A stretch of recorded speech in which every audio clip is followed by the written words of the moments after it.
ನಮಸ್ಕಾರ ಕರ್ನಾಟಕದ ಜನತೆಗೆ.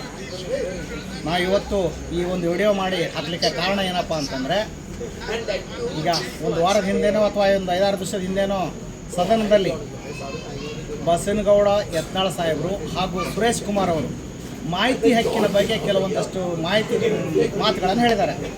ಅವರು ಯಾವುದರಲ್ಲಿ ಮಾಹಿತಿ ತೊಗೊಳಕ್ಕೆ ಬರೋದಿಲ್ಲ, ಅದೊಂದು ಪವರ್ಫುಲ್ ವೆಪನ್ನು. ನಿಜ, ಖಂಡಿತ ನಿಜ.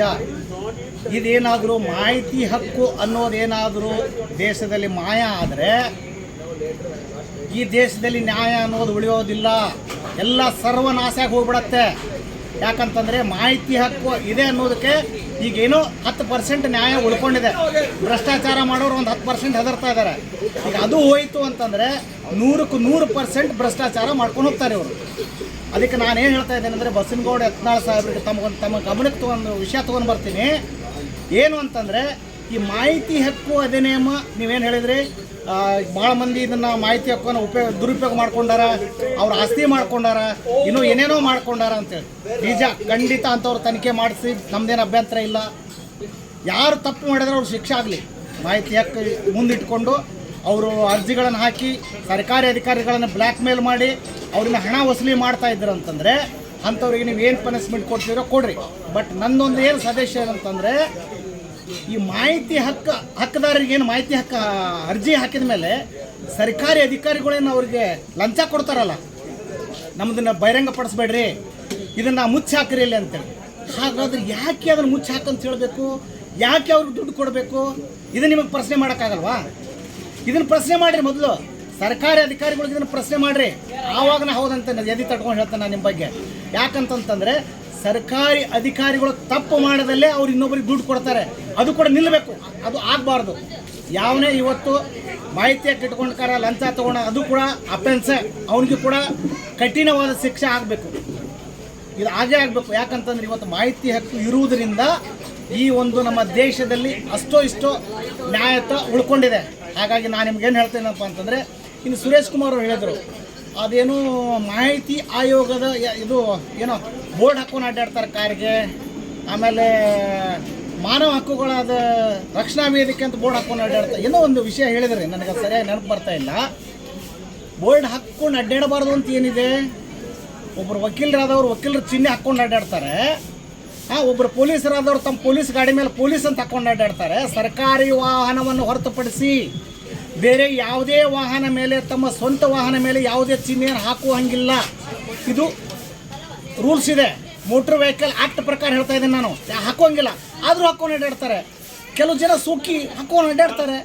ಆಮೇಲೆ ನೀವೇನು ಹೇಳಿದ್ರಿ, ಇಡೀ ವಾರ್ಡಿಂದು ಅದನ್ನೆಲ್ಲ ಕೇಳಬಾರ್ದು ಮಾಹಿತಿ ಅಂತ ಹೇಳ್ತಿದ್ರಿ. ಯಾಕೆ ಕೇಳಬಾರ್ದು ಸ್ವಾಮಿ? ಇಡೀ ವಾರ್ಡನ್ನು ನುಂಗಿ ನೀರು ಕುಡಿದಾಗ ಯಾಕೆ ಕೇಳಬಾರ್ದು? ಯಾಕೆ ಕೇಳಬಾರ್ದು ಹೇಳಿ?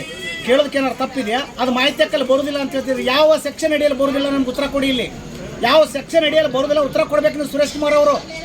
ನೀವು ಇವತ್ತು ಮಂತ್ರಿ ಇರ್ಬೋದು, ಆದರೆ ನಾನೊಬ್ಬ ಸಾಮಾನ್ಯ ಮನಸ್ಸಿನಾಗ ಹೇಳ್ತಿದ್ದೀನಿ.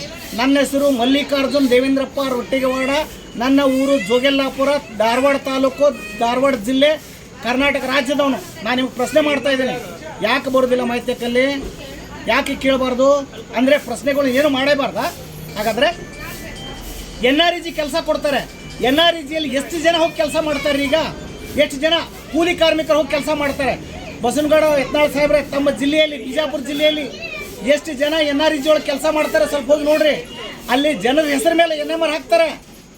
ಆದರೆ ಅವ್ರಿಗೆ ಹೋಗಿ ಹೆಬ್ಬಟ್ಟು ಕೊಡಿಸೋದು, ಹೆಬ್ಬಟ್ಟು ಕೊಟ್ಟ ಮೇಲೆ ಅದನ್ನು 200 ರೂಪಾಯಿ ಅವ್ರಿಗೆ ಕೊಡೋದು, ಉಳಿದಿದ್ದು ತಕ್ಕೊಂಡು ತಿಂದುಬಿಡೋದು. ಇದನ್ನು ಯಾಕೆ ನೀವು ಪ್ರಶ್ನೆ ಮಾಡೋದಿಲ್ಲ? ಆಮೇಲೆ ಈಗೇನು ನೆರೆ ಹಾವಳಿಗೋಸ್ಕರ ಮನೆ ಬಿದ್ದುವಲ್ಲ, ಮನೆ ಬಿದ್ದವ್ರಿಗೆ ಏನು ಮಾಡಿದ್ರೆ 5 ಲಕ್ಷ ರೂಪಾಯಿ ಕೊಟ್ಟು ನಿಮ್ಮ ಸರ್ಕಾರ ಇದ್ದಾಗನೇ ಹೇಳಕತ್ತೇನೆ ನಾನು. BJP ಸರ್ಕಾರ ಇದ್ದಾಗಿಂದ ಹೇಳಕತ್ತೇನೆ. 5 ಲಕ್ಷ ರೂಪಾಯಿ ಕೊಟ್ರಿ. ಎಂಥವ್ರು ಕೊಟ್ರಿ ಮನಿ ಯಾರು ಬಿದ್ದಿಲ್ಲ ಅಂಥವ್ರಿಗೂ 5 ಲಕ್ಷ ರೂಪಾಯಿ ಕೊಟ್ರಿ. ನನ್ನ ಹತ್ರ ದಾಖಲೆ ಇದೆ, ನಾನು ಪ್ರೂವ್ ಮಾಡ್ತೀನಿ ಬೇಕಾದ್ರೆ ಇದನ್ನು. ಎಷ್ಟು ಕೊಟ್ಟಿದ್ದಾರೆ ನಮ್ಮ ಧಾರವಾಡ ಜಿಲ್ಲೆಯಲ್ಲಿ ನಾನು ಹೇಳ್ತೀನಿ ನಿಮಗೆ, ಎಷ್ಟು ಕೊಟ್ಟಿದ್ದಾರೆ ಅಂತ ಹೇಳಿಬಿಟ್ಟು. ಹಾಗಾಗಿ ಅಂಥವನ್ನ ಯಾರು ನಿರ್ಗತಿಕರಿದ್ದಾರೋ, ಯಾರು ಮನಿ ಬಿದ್ದೋ ಅಂಥವ್ರಿಗೆ ಮನಿ ಕೊಡ್ರಿ ಸ್ವಾಮಿ. ಈಗ ಯಾರು ನಿಮ್ಮ ಯಾರು ಬಕೆಟ್ ಹಿಡಿತಾರೆ, ನಿಮ್ಗೆ ಯಾರು ಚೀಲಗಳು ಇರ್ತಾರೆ ಅಂಥವ್ರಿಗೆ ಮನಿ ಕೊಡ್ತೀರಿ ನೀವು. ಯಾರಿಗೆ ನಿಜವಾಗ್ಲೂ ಮನಿ ಬಿದ್ದವ್ರು ಅಂತಾರೆ ಮನಿ ಕೊಡೋದಿಲ್ಲ. ಯಾರು ಕೆಲಸ ಬೇಕಾದ್ರೆ ಅಂಥವ್ರು ಕೆಲಸ ಕೊಡೋದಿಲ್ಲ. ಮತ್ತು ಇನ್ನೊಂದು ನಮ್ಮ ಬಸನಗೌಡ ಯತ್ನಾಳ್ ಸಾಹೇಬ್ ಹೇಳ್ತಾರೆ, ಹಿಂದೂ ಮುಸ್ಲಿಂ ತೊಗೊಂಡು ಬಂದು ಇಡ್ತಾರೆ. ಯಾಕೆ ಸ್ವಾಮಿ? ನಾವು ಹಿಂದೂ ಮುಸ್ಲಿಂ ಅಣ್ಣ ತಮ್ಮಂದಿರ ಥರ ಇದ್ದೀವಿ. ನಾವು ಮನೆಗೆ ಹೋಗಿ ಅವರು ಊಟ ಮಾಡ್ತಾರೆ, ಅವ್ರ ಮನೆಗೆ ಹೋಗಿ ನಾವು ಊಟ ಮಾಡ್ತೀವಿ. ಇದನ್ನು ನೀವು ಜಗಳ ಹಚ್ಚಿ ನಾವು ದಿವಸ ಹೊತ್ತು ಹೊಂಟ್ರೆ ನಾವು ಇದನ್ನೇ ಹೊಡೆದಾಡಿ ಸಾಯ್ಬೇಕಾ ಕರ್ನಾಟಕದಲ್ಲಿ? ಬೇರೆ ಕೆಲಸನೇ ಇಲ್ವಾ ನಮಗೆ? ನೀವು ಬೇಕಾದ್ರೆ ರಾಜಕಾರಣದವ್ರು ಮಾಡಿರಿ, ನಿಮಗೆ ಅಷ್ಟು ಸ್ವಾಭಿಮಾನ, ಹಿಂದುತ್ವ ಅನ್ನೋ ಸ್ವಾಭಿಮಾನ ಇದ್ದರೆ ಒಬ್ಬ ವ್ಯಕ್ತಿ, ಮುಸ್ಲಿಂ ವ್ಯಕ್ತಿ ಮಾಡಿದಂಥ ಯಾವುದೇ ವಸ್ತು ಮುಟ್ಟಬೇಡ್ರಿ ನೀವು. ಒಂದು ಅರ್ಬಿಯಿಂದ ಹಿಡ್ಕೊಂಡು, ಚಪ್ಪಲಿಯಿಂದ ಹಿಡ್ಕೊಂಡು, ಯಾವುದೇ ವಸ್ತು, ಒಂದು ವೆಹಿಕಲಿಂದ ಹಿಡ್ಕೊಂಡು ಯಾವುದು ಮುಸ್ಲಿಂ ವ್ಯಕ್ತಿ ಮಾಡೋಣ ಅದನ್ನು ಮುಟ್ಟಕ್ಕೆ ಹೋಗ್ಬೇಡ್ರಿ. ಆವಾಗ ನಾನು ಹೇಳ್ತೀನಿ ಹೌದಪ್ಪ ಹಿಂದುತ್ವ ಅಂತ ಹೇಳ್ತಾರೆ.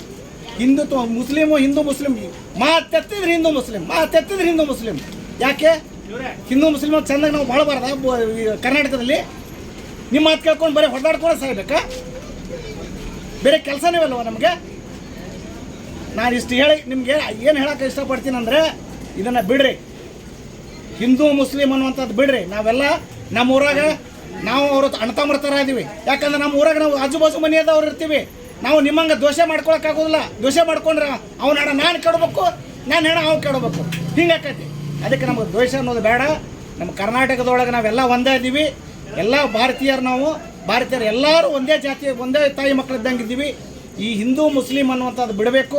ಹಾಗೆ ನೀವು RTI ಹೇಳಿದ್ರಲ್ಲ, RTI ಕೆಲವೊಂದಷ್ಟು ಯಾವ ಬರೋದಿಲ್ಲ, 8(1)J ಅದು ಬರೋದಿಲ್ಲ ಮಾಹಿತಿ ಒಳಗಡೆ. ಅಂದರೆ ವೈಯಕ್ತಿಕ ಮಾಹಿತಿ, ನಿಮ್ಮ ವೈಯಕ್ತಿಕ ಮಾಹಿತಿ ನಾನು ಏನಾದರೂ ಕೇಳಿದಾಗ ಅದನ್ನು ನನಗೆ ತಗೊಳ್ಳಿಕ್ಕೆ ಬರೋದಿಲ್ಲ. ಅಂದರೆ ನಿಮ್ಮ ರೋಗದ ಬಗ್ಗೆ ಅಥವಾ ಏನಾದ್ರು ಕಾಯಿಲೆಗಳ ಬಗ್ಗೆ ಏನಾದರೂ ಕೇಳಿದಾಗ ಅದನ್ನು ತಗೊಳ್ಳಿಕ್ಕೆ ಬರೋದಿಲ್ಲ.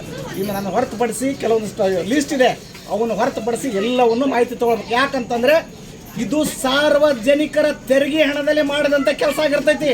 ಸಾರ್ವಜನಿಕರ ಬೆವರು ಸುರಿಸಿ ಕಟ್ಟಿದಂಥ ಪ್ರತಿಯೊಬ್ಬರು ನೀವು ಕೂಡ ಸಾರ್ವಜನಿಕರ ತೆರಿಗೆ ಹಣದ ಸಂಬಳ ತೊಗೊತೀರಿ. ಅದು ನೆನಪಿರಲಿ ನಿಮ್ಗೆ.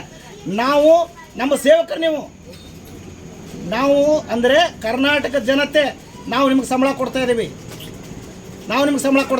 ಇದು ನೆನಪಿರಲಿ. ಮೊದಲು ಸದನದಲ್ಲಿ ಕುಂತ್ಕೊಂಡು ಮಾತಾಡ್ರಿ ಬೇಡ ಅನ್ನೋದಿಲ್ಲ ನಿಮ್ಗೆ.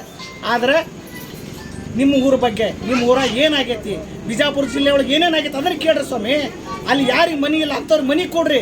ಯಾರಿಗೆ ಅಲ್ಲಿ ಏನೇನು ಕಷ್ಟಗಳದಾವು, ಏನೇನದು ಅಂಥವ್ನು ಕೇಳ್ರಿ. ಯಾರು ಬೇಡ ಅಂತಾರೆ? ಯಾರು ಒಬ್ರು ಕೇಳ್ತಲ್ಲ. ಮಾತೆತ್ತಿದ್ರೆ ಧರ್ಮಸ್ಥಳದ ಕೇಸ್, ಅದೊಂದು ಬಿಟ್ಟು ಬೇರೆ ಕೆಲಸನೇ ಇಲ್ಲ ಸದನದೊಳಗೆ. ಬೇರೆ ಎದಕ್ಕೆ ಕಳಿಸಿರ್ತದೆ ನಿಮ್ಗೆ ಆರಿಸಿ? ಪ್ರತಿಯೊಬ್ಬರು ಓಟ್ ಹಾಕಿ ನಿಮ್ಮನ್ನು ಆರಿಸಿ ಕಳಿಸಿರ್ತದೆ. ಅದಕ್ಕೆ ದಯಮಾಡಿ ನನ್ನ ಮಾತಿನಲ್ಲಿ ಏನಾದರೂ ನಿಮಗೆ ಕಾರ್ ಅನಿಸಿದರೆ ನನ್ನ ಮೇಲೆ ಬೇಕಾದ್ರೆ ಕೇಸ್ ಮಾಡಿಕೊಡ್ರಿ, ನನ್ನೇನು ಅಭ್ಯಂತರ ಇಲ್ಲ. ನಾನು ಒಬ್ಬ ಟ್ಯಾಕ್ಸ್ ಪೇಯರ್ ಆಗಿ ನಾನು ಈ ಭಾರತ ದೇಶದೊಳಗೆ ಟ್ಯಾಕ್ಸ್ ಕಟ್ತಾ ಇದ್ದೀನಿ. ಹಾಗಾಗಿ ಆರ್ಟಿಕಲ್ 21(1) ಪ್ರಕಾರ ನನ್ನ ಹಕ್ಕಿದೆ, ಕೇಳುವ ಹಕ್ಕಿದೆ. ಹಕ್ಕಿಗೋಸ್ಕರ ನಾನು ಕೇಳ್ತಾ ಇದ್ದೀನಿ. ಇಷ್ಟು ಹೇಳಿ ನಾನು ಮಾತು ಮುಗಿಸ್ತೀನಿ. ನಮಸ್ಕಾರ.